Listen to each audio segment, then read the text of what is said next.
And as tanks are rolling in China, what's standing in the way from the United States adopting those same tyrannical policies here?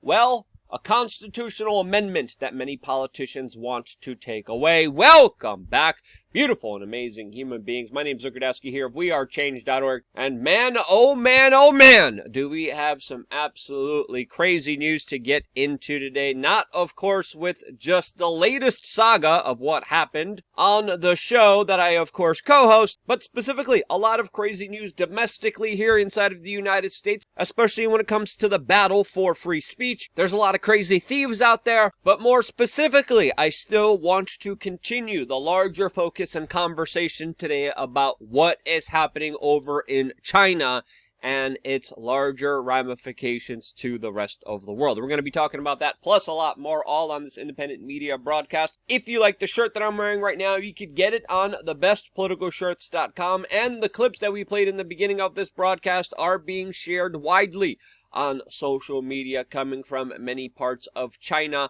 highlighting the absolutely crazy situation unfolding there right now, as it looks like the Chinese state is about to crack down on the people there who are sick of the tyranny that they are forced to go through. We're going to be talking about that in just a little bit. But first of all, I wanted to talk about one of the most important rights in not only American history, but human history. And that is very simply the right to express yourself and to speak freely. A right that, of course, the people of China do not have. A right that many powerful institutions, organizations, and politicians want to take away here in the United States. And let's be honest and frank with each other here, have already successfully taken away from a lot of people. As, of course, our public town hall is now online, and that conversation is usually psyopsed. It's usually controlled. It's usually manipulated, not only by gaslighting fake government and special interest accounts, but also, more importantly, with algorithms, censorship, demotions, demonetizations, and downranks, an algorithm that, of course, control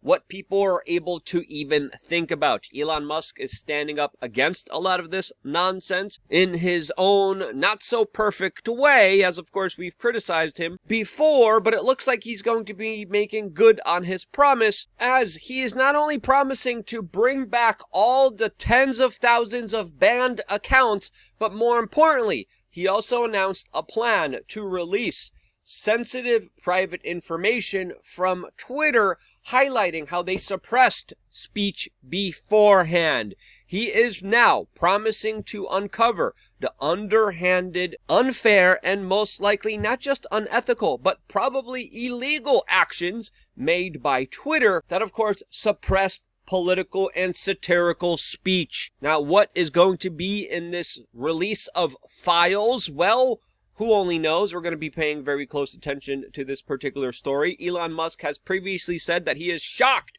when he saw what was actually happening behind the scenes, and I bet the rest of America will be as well, to see the larger manipulation, the larger control that, of course, a big tech social media company had when it came to discourse in this country. Controlling discourse essentially gives someone godlike power. How was that power wielded? How was it abused? How was it used for the benefit of the ruling class and other special interest groups? Well, we're only going to be finding out only because of Elon Musk putting his neck on the line and releasing this data and information, which honestly, he doesn't have to. But in all fairness, with full transparency and oversight here, he is providing a service. He is providing an opportunity to get a behind-the-scenes look, to get a window to what is actually happening in this country, in this world, with the extraordinary power that people have granted themselves with. Now, who's going to be exposed here? Well, there's a lot of people pissed off at this news, especially when it comes to, of course, the corporate media, and also the U.S. intelligence agencies like the CIA, as a CIA analyst just went on CNN and talked about fear-mongering, nonsensical dribble of how this is going to be hurting people and spreading, quote, Russian disinformation. And again, all hyper-partisan, nonsensical, no evidence behind it dribble that absolutely deserves to be countered, as the LA Times literally wrote an op-ed article with the title, quote, How Elon Musk's Plan for Twitter Could Threaten Free Speech. As, of course, Elon Musk is promising free speech. That is such a danger to the current power establishment that they're willing to write these Orwellian 1984 double-speak ludicrous articles that absolutely make no sense at all. And I think it's fair to say that we are definitely living in very troubled times when the government, the corporate media establishment, is setting their sights at attacking Elon Musk, and Apple even going as far as to consider removing Twitter from the App Store, but not Balenciaga. With all the controversy, with all the promotion of extremely horrible ideas, the major fashion institute Balenciaga has still, in my opinion, not faced even 1/10 of criticism that Elon Musk is doing, as Elon Musk is promising free speech. Balenciaga is promoting some very horrible thoughts and ideas when it comes to hurting children in unspeakable ways. Again, people were even going back towards previous ad campaigns by Balenciaga, which were just as disturbing, which made Balenciaga literally delete their Twitter and Instagram profiles. Their online presence is deleted so no one could find older stuff of their clear, disturbing, shocking content that they were openly putting out there to the general public in a very brazen fashion. All of this as Bella Hadid just decided to distance herself from Balenciaga. Nicole Kidman has not. And hey, when it comes to major fashion brands and bags that people pay tens of thousands of dollars for because they have a particular label on them, running a major psyop on the American people and the people of the world, in my particular opinion, this as today, we're also finding out that the first non-binary government official inside of the Biden administration, the Deputy Assistant Secretary for Spent Fuel and Waste Deposition at the Department of Energy, was just charged with felony theft after stealing a designer suitcase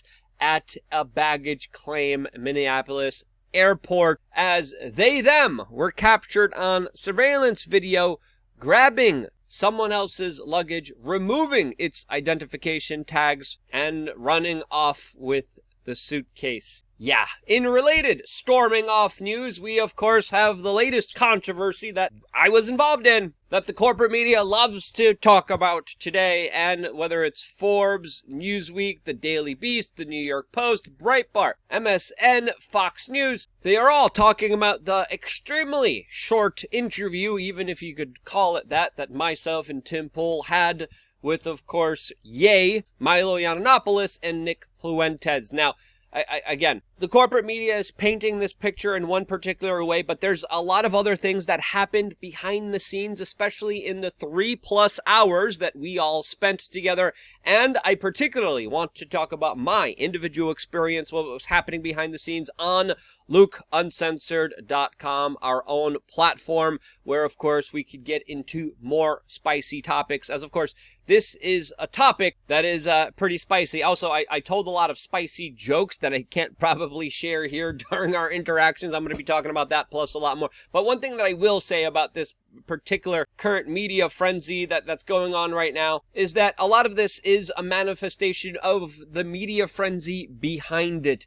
And I think it's important to look at this issue not only from a critical way, but from an empathic way. And personally, the one thing that I will say publicly about all of this is that I just wish if corporate media would just dedicate enough time on Sam Bankman-Fried as they do Nick Fuentes. I just wish if the corporate media would pay as much attention to as who Jeffrey Epstein was meeting with than Kanye West was, then I think the world would be a better place. But again, I have a bigger, more nuanced perspective and take on this, and I'm going to be sharing it in full detail with everything that happened that night on LukeUncensored.com, our own platform, which you also not only get a new brand spanking video almost every single day, but you also get 3 masterclasses on survival, apocalypse, training, expatting, traveling, and of course also Change Media University. You get an online forum, you get exclusive merchandise to, of course, shirts that are at cost and only available to a few people.